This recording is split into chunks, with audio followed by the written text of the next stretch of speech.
Hey everybody, Preston Brent here with our Trader User Group. Let me get the screen up for you so that you can actually see a screen here. Here we go.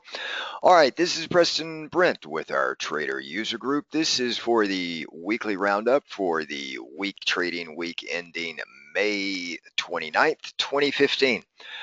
So we rounded out the month of May with a very small gain. The week, though, however, we were down. And what I've got on the screen here are the E-mini futures contracts. Let me get it back up here for you guys. You can see the E-mini futures contracts right at this point on the lower left-hand side of the screen. Okay, you can see here that at this point right there, this was almost 2 years ago today in May 2013, the end of May, right at that point right there towards the peak. And then as we move across the screen left to right, you can see where we're sitting. Well, shoot, this thing keeps going out on me, doesn't it? You can see where we're sitting right now towards the bottom of the screen here. But this is where we ended for May of 2015. We've had a nice trajectory here. This is a daily chart. You can see the 200 EMA, which is this yellow line, has been tracking fairly nicely just south of the southern channel here, the southern part of this channel, upsloping channel. The vector is moving up, but we're starting to get a lot of weakness.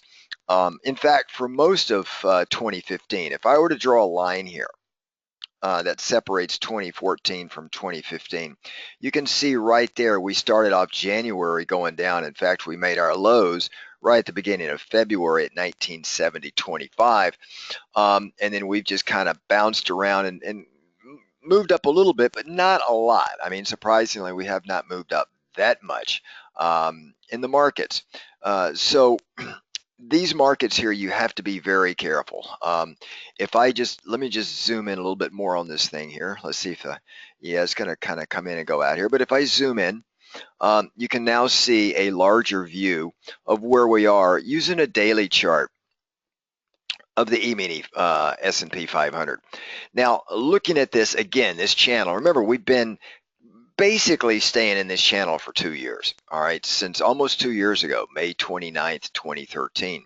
Now looking at the screen here, you can see how this red line here is the all-time highs and also the highs for 2015 for the E-minis. The blue line is the opening price for 2015, and then this is the low price for 2015. So we've been fairly tight range. I mean, we're almost halfway through the year. And we're up what, about 160 points, something like that, 150, or at least about 150, 160 point range, and that's pretty much all we've been in. You can see this bearish divergence setting up down below here from that high and then that high there. Now on this bottom slope here also sits the 50 EMA, sitting right around 2093. Now I was telling our members Friday, I said 2100 will be our support point should we break another interim prior low, and we did. So we kind of came down very close to 2100 on the E-mini. So now everybody wants to know, where the heck are we going to now? The odds do favor that we're going to come down and test this upsloping trend line, which puts us at 2093. Now we got a lot of things that are on tap for next week, reporting wise. And a number of these things could move the markets. The other thing that's kind of like hidden out there is the Greek debacle going on. And should they decide, should the creditors, the three primary creditors, that'd be the IMF, the ECB, and the European Union, of which the IMF is being the lone tough guy in this whole thing, if they hold out, the Greeks have just slightly under 2 billion in loans coming due that they got to repay over the next couple of weeks going into June. If they cannot do that, there's going to be an official default, and you're going to see the markets pull back a pretty good bit. Okay, so we've got to be careful adding any longs in this position right here. Again, buyers have seemed willing to step in. This past week, Friday, we had the revised Q1 GDP numbers here in the U.S., and they were revised down 0.7% or 70 basis points underwater. So that doesn't really bode well for an overall 2015 GDP number. And now I'm reading where analysts are putting hopes on Q2, but Q2 I believe may be revised down as well. So we've got to be very careful here. I believe, as I've been telling our members, downside risk is at least, over 5% and perhaps maybe even north of 10%. Upside risk, meaning how high could the markets move? I don't see a lot of movement to the upside. I mean, I maybe up to 2150 is kind of what I looked at, possibly 2160, but that would be really pushing it unless we get some change in the data that's coming out of the market. So that's where I'm looking at this. The other thing that really concerns me, if we look at the Dow transports, you can see here, and I'm going to adjust this with Friday's numbers, we made new lows. 2015 lows in the Dow transports. Here you can see, and let's just kind of center this out here so I can move it around a little bit for you guys. You can see the blue line is the opening price for 2015. The red lines are the high and the low prices for 2015. You can see we opened near the high. We quickly, like all the other markets, had a pretty good little sell-off into January. Then we moved back up and we made a new high towards the end of February, and then it's just been all downhill. And look at it. Really, since the middle of May, the transports have just fallen out of bed. I mean, just totally fallen out of bed. Now, some of it has to do with an increase in oil prices, but basically, we need to see follow through in the transports. We don't get follow through in the transports, and it does not bode well for the rest of the markets. Because under the theory that if companies are making things and people are buying things, then these things need to be shipped. And if they're not being shipped, and this transport includes both rail and ground, trucking and maritime, as well as air. So it's kind of a homogenized view of the transports, and it does not look good. All right. I mean, we're well below the 200 EMA. You can see the 50 EMA is moving down towards the 200, which could give us a death cross. And the transports are kind of used as a leading edge gauge. It kind of leads the equity markets, U.S. equity markets. It doesn't trail them. So this has really been going down, making lower highs and lower lows, going all the way back to November. Okay, you can see right here, starting in November, we've been making lower highs and lower lows in the transports. As we just slowly slide right off the table. So we've got to watch this very, very closely. And if we look at the Dow futures, you can see on the Dow futures here, again, we are now on this very short-term upsloping trend line. Should that break, we're going to come down and hit the opening price of the Dow futures for 2015 at 17,781. And you can see we peaked the Dow futures all-time highs back on May 19th, but it's pretty much been downhill since. You can also see down below the bearish divergence from the higher peaks and the price action and the indicator below. So again, none of this really bears very well. On Friday, we did have a bump up in volatility for excuse me. So for your option traders out there, this is a good thing. There'll be more premium in the markets.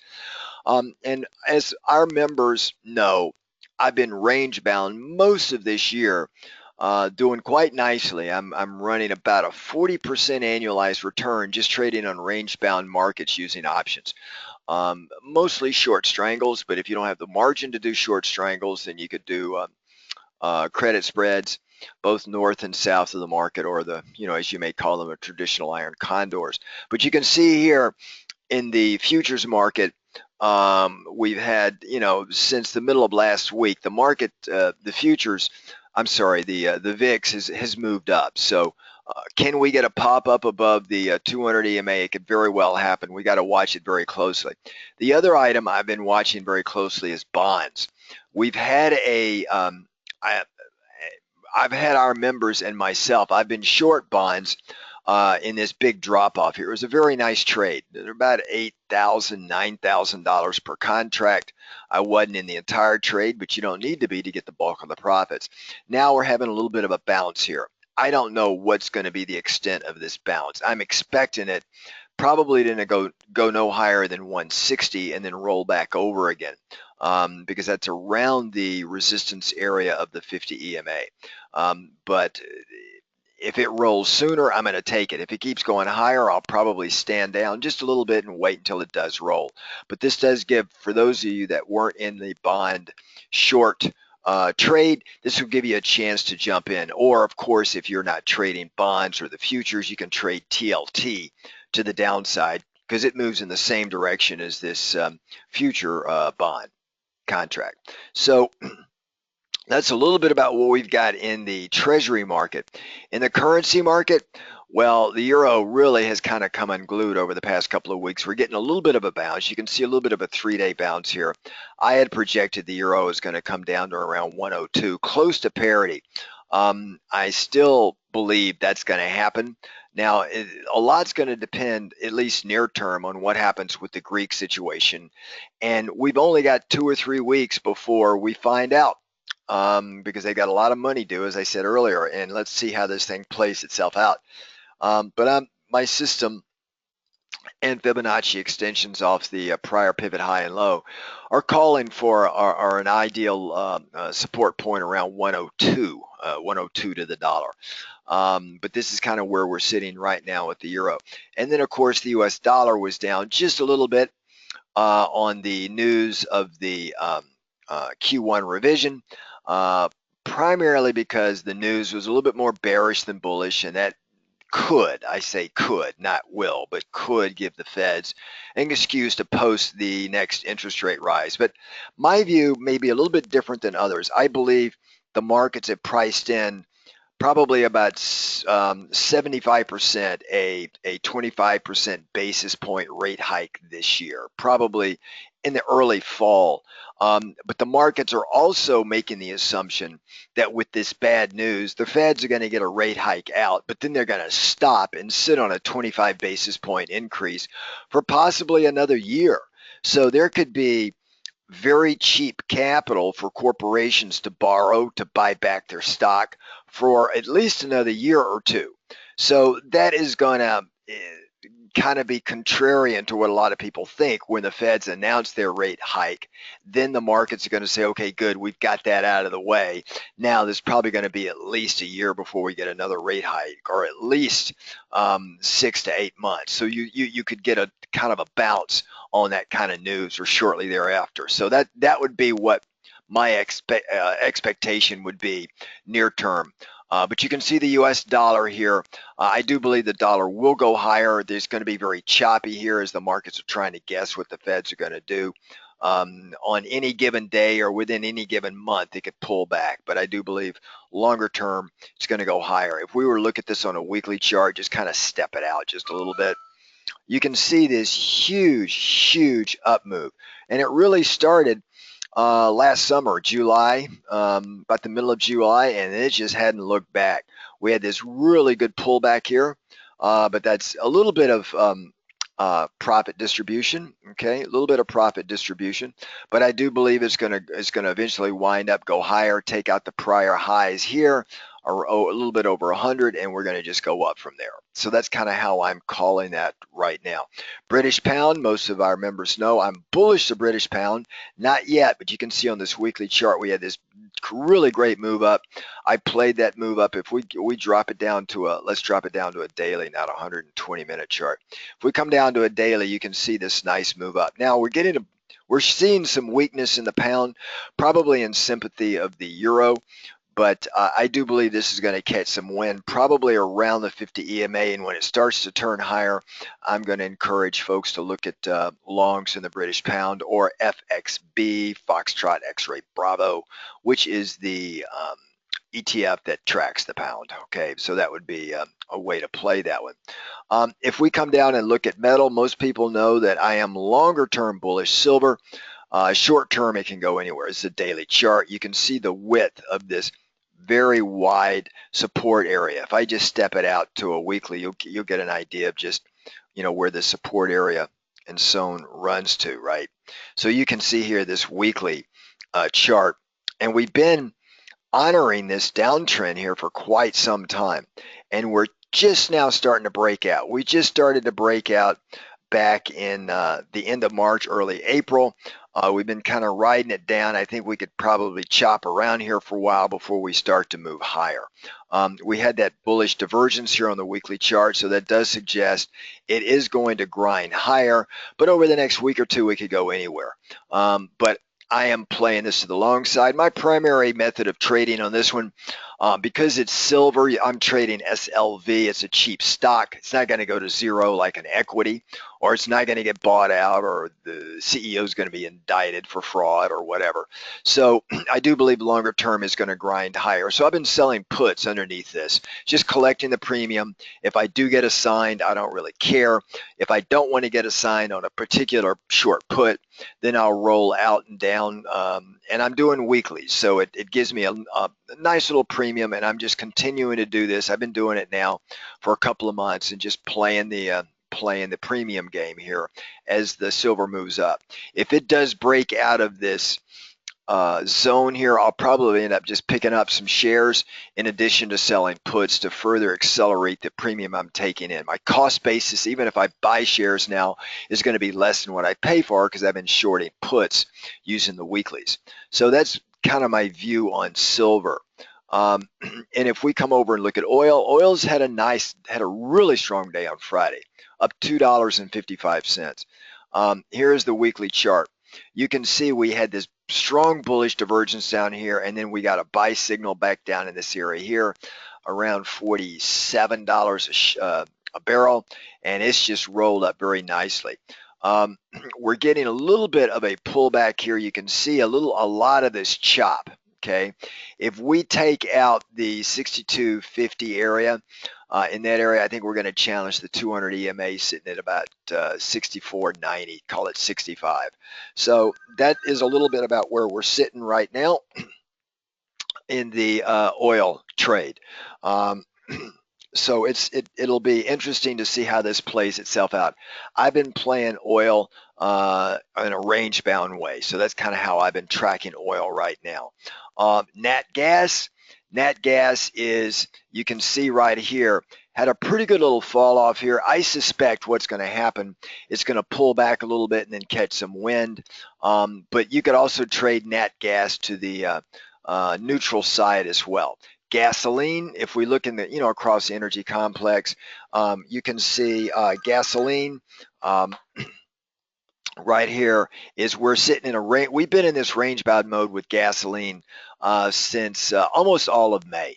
Okay, we haven't gone much higher, but we haven't gone much lower. I'm using the 50 EMA as the point here that is going to provide support for us in the gasoline market. Now, folks know that I want to get long agriculture, but not yet. Corn, soybean is going to be my method of choice. Right now, we're still kind of flirting with this support area. Soybeans, right here, if we look at soybeans, you can see here that we've got nice bullish divergence. So I may look at selling some puts underneath this market here next week. I got to really check it out and see how this thing is going to play for me. All right, everybody, that was a very quick and dirty for our weekly roundup. Net, as we go back to the E-minis, I think the risk of a bigger move is obviously to the downside. I am playing it a little bit to the downside. I think we got this upsloping trend line, which is going to be our area here that we want to look for. All right, everybody, have a really great weekend. And members, I will see you Sunday night. Bye now.